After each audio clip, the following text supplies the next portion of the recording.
I love गुरु। मैंने अपनी girlfriend को अपनी एज के बारे में नहीं बता रखा है और मैं उससे 3 साल छोटा हूँ। मुझे डर है कि अगर उसको ये पता चल जाएगा कि मैं उसकी एज का नहीं हूँ तो कहीं वो मुझे छोड़ के नहीं चली जाए। तो मुझे समझ नहीं आ रहा मैं उससे कैसे बताऊँ, क्या कहूँ। वेल ब्रदर, मैं हमेशा इस बात को अपने शो में भी कहता हूँ कि आपकी ज़िंदगी से जुड़ी कुछ वो बेसिक बातें जो सीधा सीधा एक रिश्ते पर असर डाल सकती हैं, उन बातों को ना तो छुपाएं, ना उन चीज़ों को लेकर झूठ बोलें। ये एक ऐसी चीज़ है जो आज नहीं तो कल, या यूं कहें कि देर सवेर उनके सामने आ ही जाएगी और आपकी परसेप्शन कुछ इस तरीके की बनेगी कि आप एक लायर हैं, आप झूठ बोलते हैं। इसलिए जो भी हो, हकीकत जो भी है उसको बयां करिए। जब आप सच कहते हैं ना तो आप किसी असमंजस में नहीं रहते कि पता नहीं रिश्ते का आगे क्या होगा। सो जो भी सच है उन्हें बयां करिए, क्योंकि ये सच सीधा सीधा आपके रिश्ते के फ्यूचर से जुड़ा हुआ है। हाय लव गुरु, मैं रिसेंटली एक लड़की से डेटिंग ऐप पे मिला था। मेरा ये सवाल है कि क्या डेटिंग ऐप के थ्रू किसी से मिलना या उन्हें डेट करना सही है? वेल सर, मैं हमेशा ही इस बात को कहता हूँ और बहुत स्ट्रांगली इस चीज़ में यकीन भी करता हूँ। आपको भी यही कहना चाहूँगा। मैं मानता हूँ कि प्लेटफॉर्म मायने नहीं रखता, आपको आपका सोलमेट कहाँ से मिल जाए। अगर आप सोलमेट ढूंढ रहे हैं तो ही मैं बात कर रहा हूँ। अगर आप कैजुअली किसी को डेट करना चाह रहे हैं तो वो चीज़ अलग है। बट हाँ, अगर आप अपने लिए एक सोलमेट की तलाश कर रहे हैं या किसी एक ऐसे इंसान की तलाश में हैं जिसको आप डेट कर सकें और चीज़ें अगर सही रहती हैं तो आगे लेकर चल सकें, सो ऐसा इंसान आपको कहीं से भी मिल सकता है। प्लेटफॉर्म मैं बार बार कहता हूँ कि मायने नहीं रखता। आप किसी भी माध्यम से कहीं पर किसी से भी कनेक्ट कर सकते हैं, लेकिन आप किस तरीके से उन चीज़ों को लेकर आगे बढ़ रहे हैं। केवल ऐसा नहीं कि वर्चुअली ही प्यार हो गया, वर्चुअली ही सारी चीज़ें एक्सचेंज हो रही हैं। थोड़ी बहुत अगर चीज़ें आप वर्चुअली एक्सचेंज करते हैं तो उसके बाद रियल वर्ल्ड में मिलिए। सामने एक इंसान को जानना, समझना, उसके साथ वक्त बिताना ज़्यादा इंपॉर्टेंट होता है और धीरे धीरे लगाव बढ़ता है, धीरे धीरे एक कंफर्ट बढ़ता है और फिर आखिरकार एक ऐसा दौर या एक ऐसा पड़ाव या एक ऐसा वक्त आता है जहाँ पर आपको लगता है कि अब कमिट कर देना चाहिए। तो उस सही समय का इंतज़ार करना ज़रूरी है। खुद भी इंतज़ार करें, सामने वाले को भी इंतज़ार करवाएं। आई लव गुरु, मेरा सवाल ये है कि मेरा बॉयफ्रेंड मुझे बहुत बार चीट कर चुका है और मैंने हर बार ही उसे मौका दे दिया है। मुझे समझ नहीं आ रहा है कि मैं कहाँ लैग कर रही हूँ, मेरी क्या गलती है।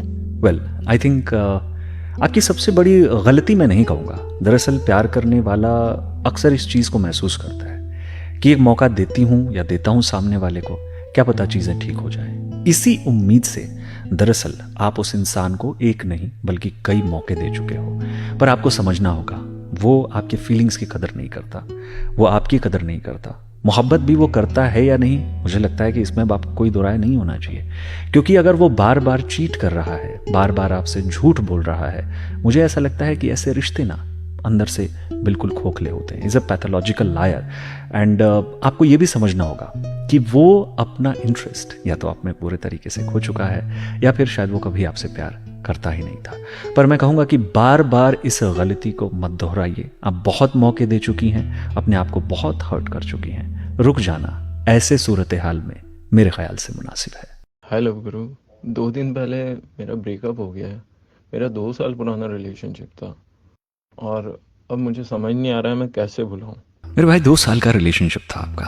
2 साल के इस रिलेशनशिप में आपने बहुत सारी यादें बनाई होंगी, बहुत सारी बातें हैं, एक लगाव है। आपको क्यों ये लगता है कि 2 ही दिन में आप मूव ऑन कर सकते हैं और 2 ही दिन में आपने इतना इजीली गिव अप क्यों कर दिया? आप इसके लिए कोशिश क्यों नहीं कर रहे हैं? तो पहला मेरा ख्याल तो यही कहता है कि रिश्ते को बचाने के बारे में सोचिए। अगर ऐसा है कि ये ब्रेकअप हो ही चुका है, ये एकदम फाइनल है, तो आप समझिए डिलीट करना, इरेज करना या कंप्लीटली वाइप करना हमारी मेमोरी को ये पॉसिबल नहीं है। मूव ऑन करने में आपको वक्त लगता है। जब आपकी जिंदगी में आसपास कुछ और चीजें डेवलप होती हैं, थोड़ा आप अपने आप को वक्त देते हो, दोस्तों के साथ टाइम स्पेंड करते हो, बाहर जाते हो, अपने लिए कुछ कुछ चीजें करते हो, आप बेहतर महसूस करते हो। फिर भी ये कहना कि उस इंसान की याद कभी नहीं आएगी, ये टेक्निकली सही भी नहीं है। हाय लव गुरु, मेरा सवाल ये है कि मैं एक लड़के से प्यार करती थी पर 2 साल पहले उसने मुझसे ब्रेकअप कर लिया और हम लोग बहुत खुश थे, तो ऐसा भी नहीं था कि कोई रीज़न था, बट उसने किसी और के लिए 2 साल पहले मुझसे ब्रेकअप कर लिया और अब वो वापस आया और मुझे बोल रहा है कि मैं तो तुमसे ही प्यार करता हूँ, मैं तुम्हारे साथ रहना चाहता हूँ। मुझे नहीं समझ में आ रहा मैं क्या करूँ।